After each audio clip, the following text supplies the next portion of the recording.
Hi all. So this was the example that I refactored today with you, and I'm gonna do it again, but now in a more slower mode, okay? So this application here, I'm calling it SLR, which means Systematic Literature Review Crawler. So the ideal is that this application will open up websites like Google Scholar, IEEE, and ACM, and it will get the information of the papers directly from this website so that we can have just an Excel spreadsheet with the title of the papers, the name of the authors, the year that that paper was published, etc., etc., etc.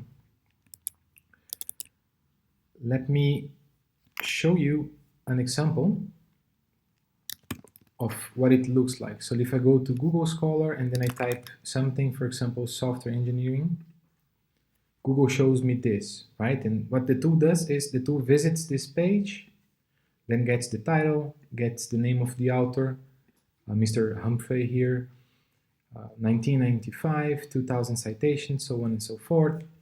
And if I want to get more pages, then we need to visit the second page and get the information on the second page, so on and so forth.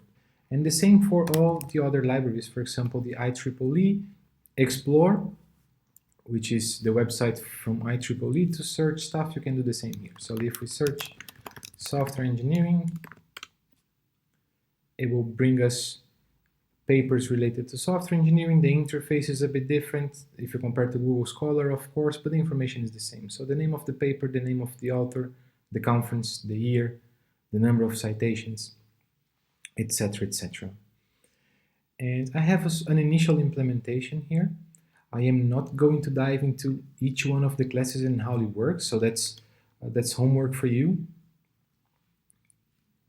But what I'm going to dive into is the class that I did the refactoring this morning, because to me it's a perfect example of how your test code can actually tell you if your production code is good enough or if there is an improvement to do. So back to the code. So this is our main class. So the main logic happens here.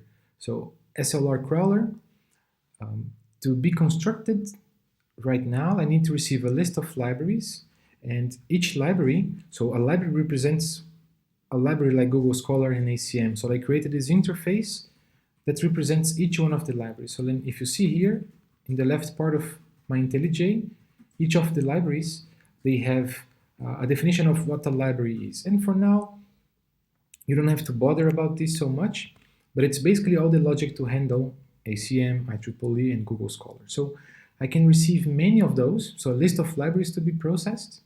I also receive a storage, because one of the features of my system is once I visit Google Scholar's page, like for example this page here in the IEEE, I want to save this HTML in a directory in my machine as a sort of backup, you know. So that day that I ran the application, this was what the HTML looked like.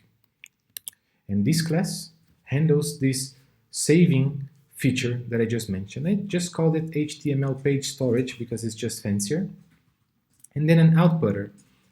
And this is the class that is responsible to write the output in a CSV format, so then I can open in Excel, for example. Yeah. So all those things are interfaces that I have implementation. So we can see the CSV outputter, which is the class that does the output in CSV. It does something simple, right? So this is the header of my CSV. So library, title, URL, author, year, citations, and then in here it receives a paper entry, right? One more class, and then it just prints the elements, okay, or the getters of this class. And a paper entry represents a paper in that page. So it has a title, conference URL, author, year, citations, and the name of the library, okay? So this becomes, at some point, a paper entry, right? That's the class we want to build when we crawl IEEE. And this is what my main loop looks like. So I have many libraries, so I'm going to do a loop in all the libraries. Yeah. Then for each library, so inside of this loop, I'm going to do a loop in all the pages that I want to visit. So let's suppose the user wants to visit from page 0 to page 5. So I'm going to go through this loop, maybe 6 times, okay? Then for each of the pages and libraries, right, so this part of the code, so inside of the second for, what we do is, first we call this download page method. And as I said, what it does is it downloads the page. It opens the browser, it looks at the page, and it gets the HTML out of it. And it puts in this HTML page object. It's a very simple class. You see, it contains the page number that we were crawling, the URL, the HTML, which is the most important thing, the time that this was collected. So just a basic Java class. But now this HTML contains the HTML of the page, okay? Then once we have this HTML, we store it in our disk. So we save the HTML file somewhere. Great. With that HTML file in hands, we parse that HTML file. Basically, we look for, this sentence over here, and we extract it out of the HTML, and we get this strengthening the engineering and software engineering education, blah, blah, blah. And we put this into that paper entry class. Finally, one page can have multiple entries, right? And that's why this method returns a list. Finally, what we do is we write them all as CSV. So for each entry, we write them all. So this is just a fancy way to say for all the paper entries in this list, for each one of those, just invoke the method write from the output and pass the paper entry. So maybe this is a bit confusing. We could do this in a more traditional way. So for example, entries dot for outputter dot write entry.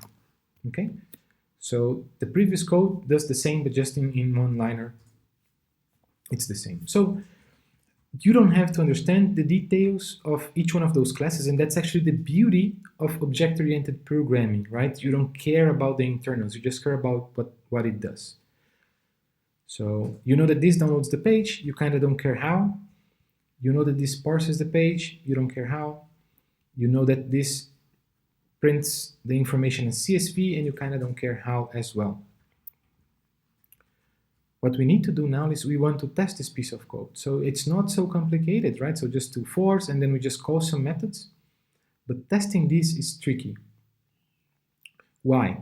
We have 2 choices, right? One of them is to do an integration testing, which means I'm going to pass real libraries that will real implementation of this library class that will really open the browser and click on stuff and get HTML pages for real and store them in my disk for real, so on and so forth. That can be one option. But that was too tricky. We discussed that this type of tests tend to be flaky.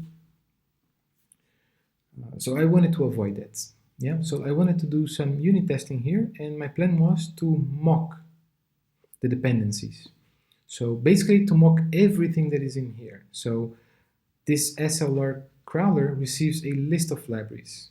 So they would mock this library class. I wouldn't pass the ACM library because that one opens the browser and goes to the ACM page. I was going to mock it. The same for the storage. I don't want to store things in my disk. I can just mock it. And the same for the outputter. I don't want to write the CSV file. I just want to I want to simulate this, right? So I can definitely mock these dependencies and pass the mock to this class. That's easy to do if you know how to do with Mockito. But now let's look at the implementation. So I see that we call this first page method and this last page method from the library. So this method basically tells us what's the first page of the start. Suppose the person says, I want the 50 first entries. So the person passes as a parameter 0, the first one, and 50, the last one. But Google Scholar divides things in pages of 10, right? So this is what this first page and last page calculates. So what is the first page I need to start to crawl? And when should I stop? Okay? Then a library has a crawler and then the download page. So you see this library dot something dot something. So this is a mess when it comes to mocking, right? Because this library is mocked, but now we invoked this dot crawler method, which returns something. and then we invoke this download page. So we would have to mock all this dependency here, right? So we have to mock library, okay. Then the crawler method, we have to mock it, and this would return another mock to us. So a mock that returns a mock. Okay, that is possible. And then we mock the download page. Then the same thing for the parser, right? So this one is the crawler, this one is the parser. I just decided to separate the two responsibilities, right? Like downloading the page and parsing the page. So I put them in two different classes. That's why you have the crawler and the parser. But again, we would have to mock this in cascade. Then we have to mock the write methods here, but that just returns void, so that's not a problem, so that's easy. So the big challenge is to really mock this library thing. So, okay. So we know we have to mock, and then things that we want to test. So because this class mostly gives commands to the other classes, we will just test the interaction between the objects. For example, we will test that this download page is called, it returns an HTML page, and this return, so this object is going to be passed to the parse method, right? So we're going to test that what comes here and goes to this variable here, so to the HTML page, is then passed to the parse here, okay? And then, well, this parse method returns a list of entries, and we will then make sure that all of them are passed to this outputter. So it's different from the testing we were doing before, which was we give inputs and the output is a number that we can assert. In here we don't have an output, right? We have an interaction between objects. And this is what we are going to assert. This is actually something very important in real life because you create small objects and they do specific tasks, like they calculate a number or something, and for those you can do testing the way we were doing before. But at some point you have to put everything together in classes like this, right? Think of your projects so far. At some point you had this code that basically connected all the classes you created. And this is what we are going to test here. So testing the interaction testing, okay? That's how we call this in the book. So to do that, we have to create lots of mocks. But let's find an easy one to understand. So let's start by here. So this test just makes sure that all the pages are downloaded. So the name of the test says it all. Yeah. So how do we know that? Let's go back to the program. And this is related to basically this, right? So we need to make sure that all the pages are downloaded, or in other words, all the pages that come from this for and to this library, right? The combination of library and pages, they are all passed to this download page. So we pass the keywords and page 1, 2, 3, 4, 5, all of them. So that's what we need to assert.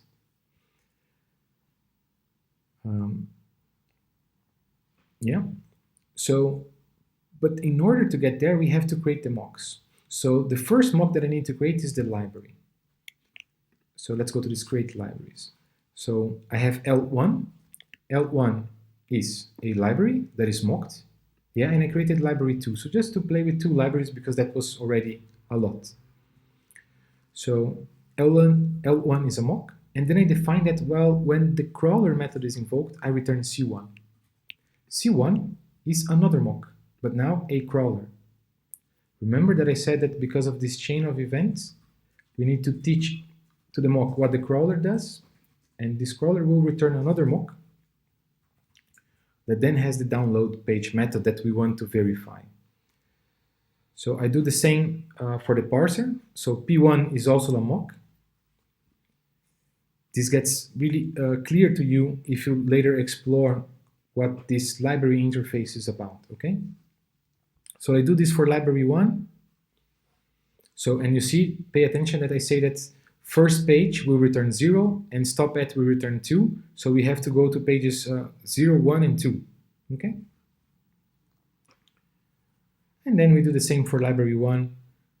But in here, I decided to just visit one page less. Of course, you can think of boundary testing here. Maybe we just have one page to visit 0 and 0 does this work. And then we go to the test. Let's go back. We are here. So we created the libraries. We created then, we set up the library mock.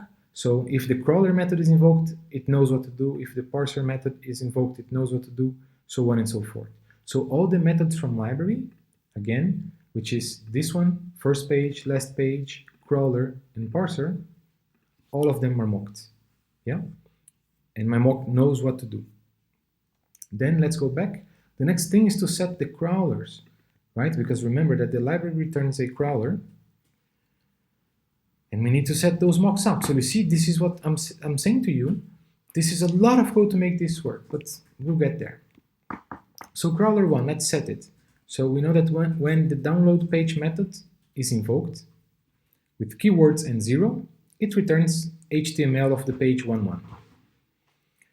When the download page is invoked with keywords and now page 1, it returns just a different HTML page. Yeah, so I just told the crawler, like here, this download method,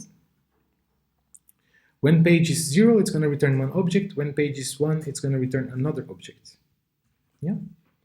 I did the same for crawler 2, but crawler 2 now only returns one page, because if you remember, it's just one page here.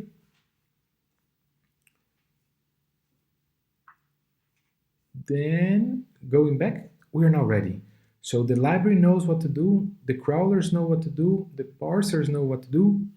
Now we can invoke the method collect, which is the method we want to test. We pass, it was created with all the mocks already. Where is the setup? Here. So you see we are passing the mocks. So everything is mocked up. And after all, we just checked that the download page method was invoked. The crawler one, .download page was invoked for the keywords page 0, and then for page 1.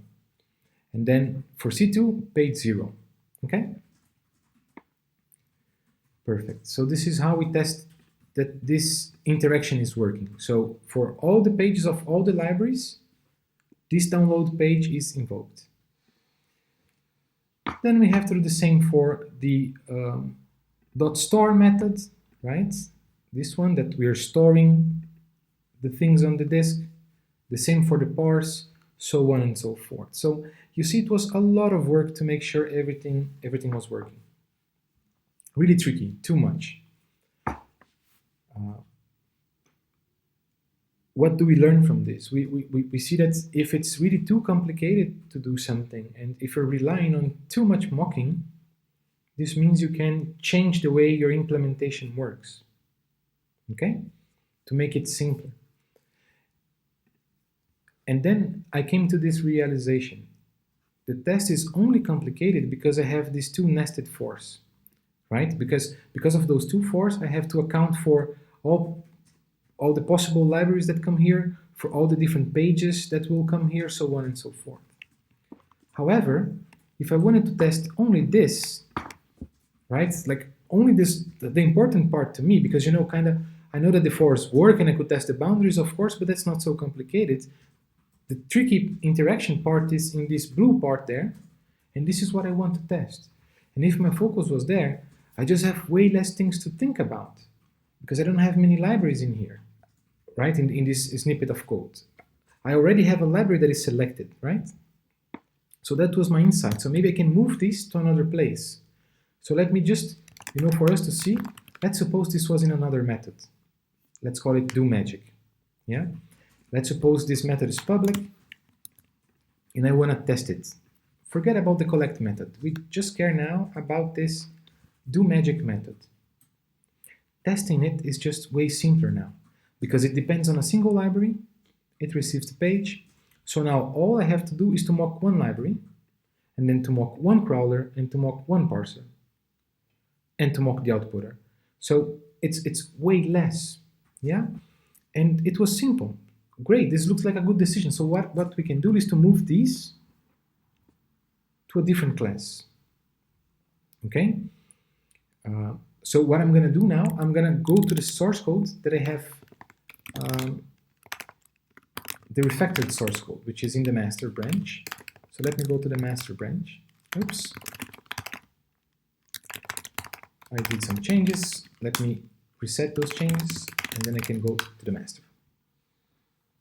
the code changed. So this used to be where the loop was, right? I still have the two loops, the two fors in here. And then I called this process method, which was the method that I just created to represent only that part that I extracted, right? So, and this is what I want to test now. No two fors to complicate my life in here, you know, just line below line, and this means way less things for us to mock, right? So let's open it. And let's go step by step. So the tests are still the same, right? I want to test that the page was downloaded, the page was parsed, the page was stored. But now look at how smaller this test class is. Yeah, let's understand, because this one is way easier to understand. So we have to mock the library, right? Because we need a library here, and we're going to mock. And we know that a library returns a crawler, so we would have to mock this chain here, so that we could then mock also this download page method, right? So one mock for this one and one mock for this one. Then we also need to mock a parser. We need to mock the outputter and the storage. So way less things for us to mock. So as I said, the library, the crawler, the parser, the outputter, and the storage. So just a bunch of mocks, way better now. When library.parser is called, we return the parser, right? So this will return us another mock. When the crawler is called, we return the crawler, which is also a mock. We create the class we want to test, so the page processor, with the storage, which is a mock, and the outputter, which is also a mock. Yeah. So we assembled everything, and now we just call the method processor.process. Process. We pass any keywords, we pass the library that we mocked, and we pass any page number. And you see, right now the page number doesn't matter, right? It simply doesn't matter anymore because we don't have the loops and all the complicated stuff that comes from those loops. So this process will happen, it comes here. So it prints something, we don't care about this. Then library, this is a mock. Then the crawler method is called. This will return the crawler mock. So mock returning a mock. That happens. Now then the download page method is invoked in the mock, right? Great. Then it continues. What do we verify? We verify that the download page method was invoked. And the parameters were the same keywords that we passed to the processor, you see? So we ensure that the same keyword was passed. And the same page, right? So let's just run this to, you're going to understand this concretely. So any page is one, right? So we are saying that, and keywords are ABC. So process ABC page one, we verify that the crawler was, the download page was called for ABC and also page one. So everything passes because it works, but let's suppose we put 2 here. Now this test will fail, right? Because the interaction between objects went wrong, because we wanted page 1, but we passed, the download page was invoked by number 2. Wow, there's a problem, right? There's a bug. Maybe you could see the bug from this side as well. Let's suppose the developer makes a mistake and then the developer does a +1 here. Let's suppose the developer gets confused by this zero-based whatever, so the developer does a +1 there by mistake. We run the tests, and the test will fail, right? Great. So this is what interaction testing is about. We are making sure that the interaction happens in the way we want. Then the same for the parse. So now we want to ensure that this parse method works correctly. Let's look at the flow. Download page returns an HTML page, and this object is passed to this parse method. So this is what we need to ensure, that whatever comes back from this download is passed to this parse, which is what we do. But now we have to create a HTML page to simulate the process, right? So we create one, we can mock it, we don't care. And then we say, well, the download page method, when it's ABC and 1, it returns this HTML page. So This method, when called for these parameters, will return this object over here.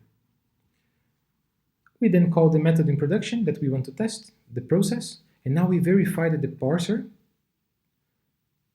the method parse of the object parser was called with this HTML page instance. Yeah, so we are ensuring that what comes back here is passed to here. Yeah, so the interaction between these two is what we are asserting. We run again.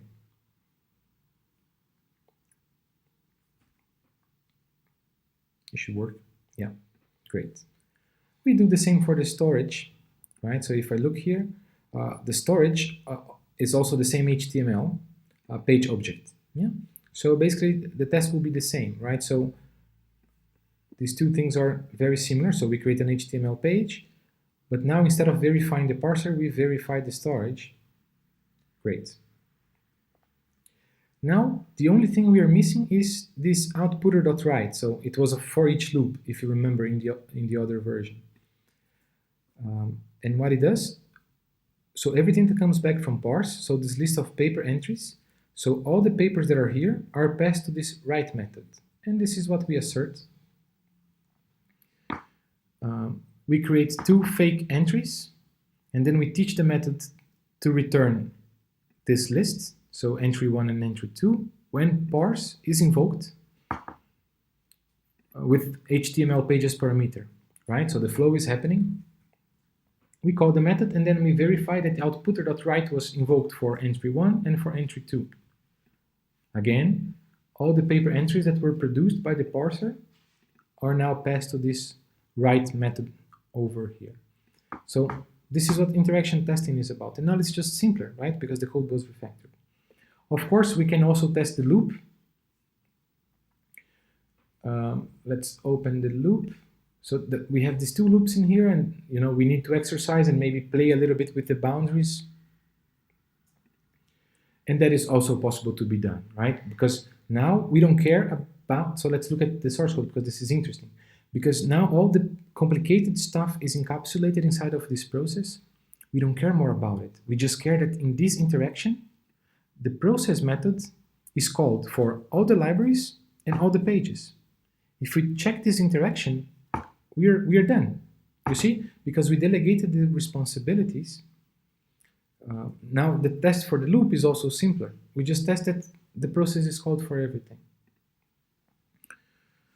So we still need to mock all the dependencies. Let me leave only these two open. We still need to mock all the dependencies, right? And it has a lot of dependencies. I mock them all using Mockito, so no secret. And then processes all pages according to the limits of the library. So in here, I'm putting 0 and 5. So there are from page 0 to page 5 to be processed. And then we just do the verifies. But I think we just found a bug together because page 5 needs also to be executed, right? So let's see if it works.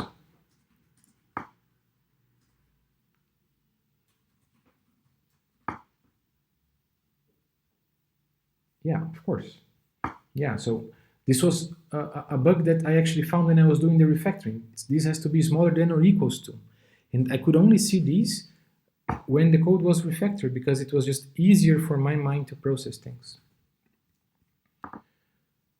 And you see, so in the version before, I was like 2 pages is too much to test, but now because things are smaller, I can even, go for higher limits in here, okay? Then processes all libraries. So in here, I made sure that we're processing all the pages, right? But I also need to ensure that all the libraries are processed. So if I pass more than one library to this loop, we have to process them all. And that's what I did. So I created a second library here. I added to the list. So now we have 2 libraries. I set them to just visit one page, right? So 0 to 0. Great. So there will be just one page to visit, and now because I'm testing the loop in the libraries, I kind of don't care about the internal loop because in a way I exercised it already in here. And that's what I do. At the end, I just verify that the page processor was called for the two libraries.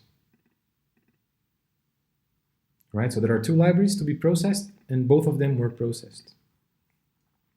And because things are even very simple now, I can even test the exceptional flow.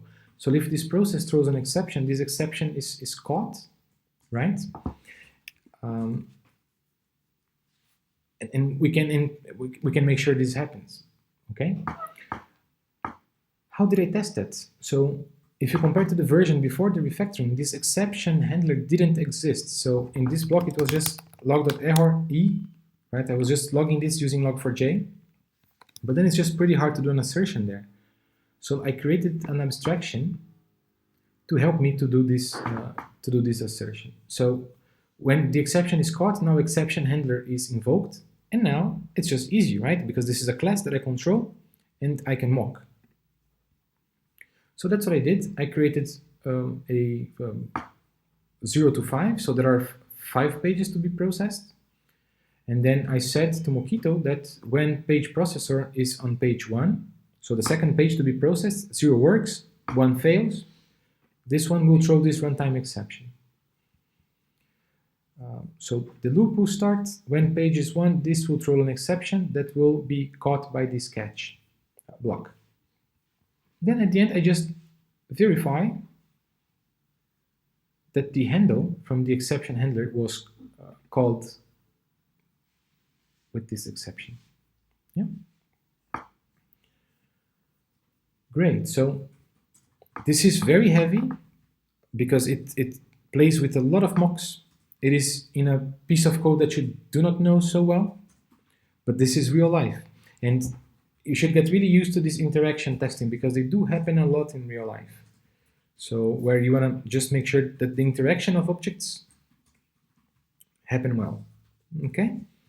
So very dense video, even with me speaking about this very slowly and step by step, I can see this is hard to understand. My suggestion is read the source code, get familiar with my implementation over here, and then go to the final version and see how I wrote the tests. Yeah, and try to understand mocks and mocks and mocks, so on and so forth. Clear? That's it. Bye-bye.